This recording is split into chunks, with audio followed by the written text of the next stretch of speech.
Piękny dzień dzisiaj i pomału już można zaczynać grzebać sobie przy swoim aucie z dużo większym komfortem. A dzisiaj ciekawy temat, który dotyka każdego amatora mechaniki, czyli ile mniej więcej jestem w stanie zaoszczędzić pieniędzy, jeżeli sam wymieniam sobie różne filtry w samochodzie i robię taki standardowy serwis, oraz gdzie warto kupować olej. Jeżeli interesują Was odpowiedzi na te dwa pytania, zapraszam do oglądania. Czas rozpoczynać wiosnę, ja robię właśnie pierwsze przyjazdy, a jestem w drodze do mechanika, żeby zapytać o pewne istotne informacje związane z dzisiejszym odcinkiem. Go, go, go, go, go, go, go, go, go, go, go, go, go, yo, go, go, go. Hustle hard, hustle every single day.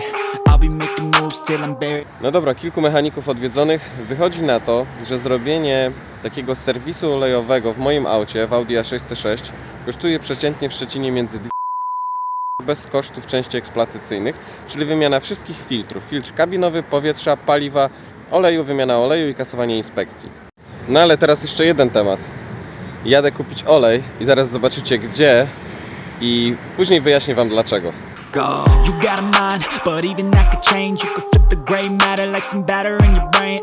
That's why I say, fake it till you make it A. And if you play that game, then you just might make a change. Rearrange all the bad to okay. Take the worst thoughts saying, turn them to a game. Take the best thoughts saying, put them on display. On repeat in your brain till you're feeling no more pain. Dobra, olej kupiony, wyszedł w dobrej cenie, 29 zł za litr. I teraz dlaczego kupuję w marketach? Bardzo dużo pojawia się takich tematów, gdzie ludzie zostali oszukani, bo sprzedawcy przelewali do butelek oleje są podrabiane. Bardzo tego dużo jest na portalach aukcyjnych. Kupuję oleje w supermarketach, gdy potrzebuję olej na szybko. Natomiast zamawiam też z bardzo dużych sieci motoryzacyjnych. Duzi gracze nie zajmują się po prostu takimi zabawami jak przelewanie olejów do butelek. U małych sprzedawców prawdopodobieństwo wystąpienia takiego zjawiska jest dużo większe niż w przypadku dużych graczy. Olej, paliwo, powietrze. Co my tu mamy? I jeszcze kabinówka. Wszystko z jednej firmy. Powiem Wam, że bardzo się przekonałem od czasu, kiedy robiłem remont silnika. Bardzo dużo części do silnika poszło z firmy Febi. Jestem zadowolony, przekonałem się do tej marki. Weźmiemy się najpierw za filtr powietrza. Zobaczymy, jak szybko to wszystko uda mi się zmienić. Także zaczynamy sobie pracę.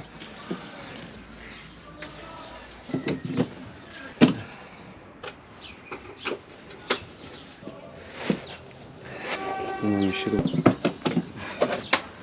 Później się weźmiemy za czyszczenie tego.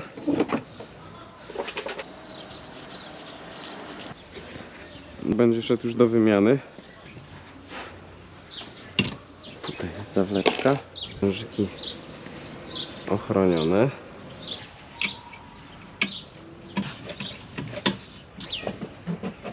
Filtr paliwa został opróżniony. Mamy prawie pół litra paliwa, bo wiele osób przelewa paliwo ze starego filtru paliwa do nowego, no żeby zaoszczędzić, żeby nie wylewać. I zobaczcie, jak dużo tutaj jest paprochów. Nie wiem, czy będziecie w stanie to zobaczyć. I ja kiedyś też dawno temu tak robiłem, ale zaprzestałem ze względu na to właśnie, że zobaczyłem, w jak dużo przelewa się paprochów do nowego filtru paliwa. Także nie polecam, nie przelewajcie tego paliwa. Montujemy.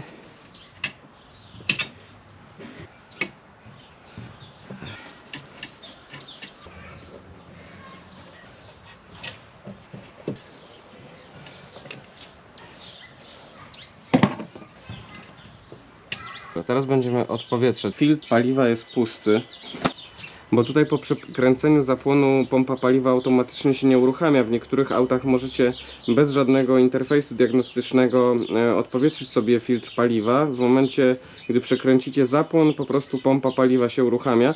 Niestety w tym aucie tak nie jest. Nastawy podstawowe. Fuel supply pump. Hamulec wciśnięty. Obciążenie pełne. I lecimy. Pompa załączona. Mamy tutaj piękną instrukcję, co po kolei jak zrobić, to co trzeba. W zestawie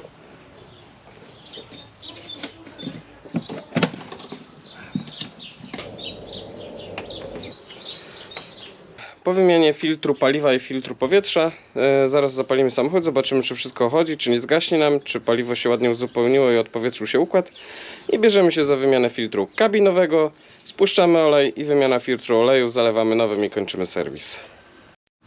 Żeby wymienić filtr kabinowy w moim aucie, trzeba wyciągnąć schowek i tuż pod schowkiem znajduje się wejście do filtru kabinowego. Powiem wam, że z tymi filtrami do tego auta można się nieźle wkopać. Jeżeli kupi się tańsze zamienniki tych filtrów, one mają niewzmacniane te boki i ramki tego filtra i jest bardzo duży problem z demontażem. Natomiast te są bardzo dobre, bardzo fajnie się je demontuje. Oczywiście zwracamy uwagę na airflow, czyli skąd będzie przepływało powietrze.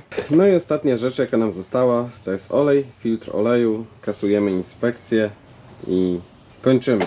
Mając pneumatykę w aucie, podnosicie po prostu go na najwyższy poziom i bez problemu można wsunąć miskę na olej i nie trzeba podnosić auta, także to jest niezwykle fajna sprawa. Co nam się przyda? Klucz dynamometryczny, żeby dokręcić prawidłowo filtr oleju i dodatkowo, żeby prawidłowo zamknąć korek spustu olejowego z miski. Nowe uszczeleczki, to są groszowe sprawy, a powiem wam, że warto je dawać nowe. Można przykręcić tam gwint i wtedy miska jest do wymiany. Także zawsze prawidłowym momentem i nowa uszczelka. Puściłem sobie w pierwszej kolejności filtr oleju, żeby już zaczęło sobie tam ściekać wszystko ładnie.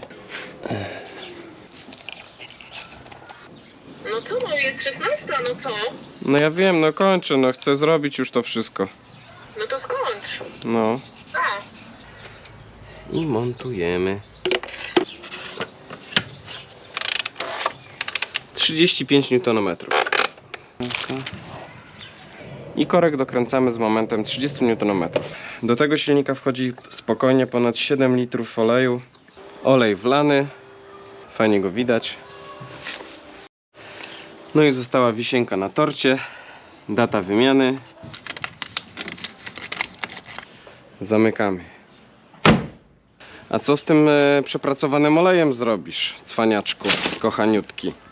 Słuchajcie, no dowiadywałem się w miejskich stacjach zbierania odpadów, że przepracowany olej jest przyjmowany od osób prywatnych bez żadnych opłat. 250 zł zaoszczędzone na samodzielnej pracy, a przy tak pięknej pogodzie to sama przyjemność. Mam nadzieję, że też grzebiecie przy swoich autach i tak samo jak ja oszczędzacie trochę kasy. Trzymajcie się, cześć!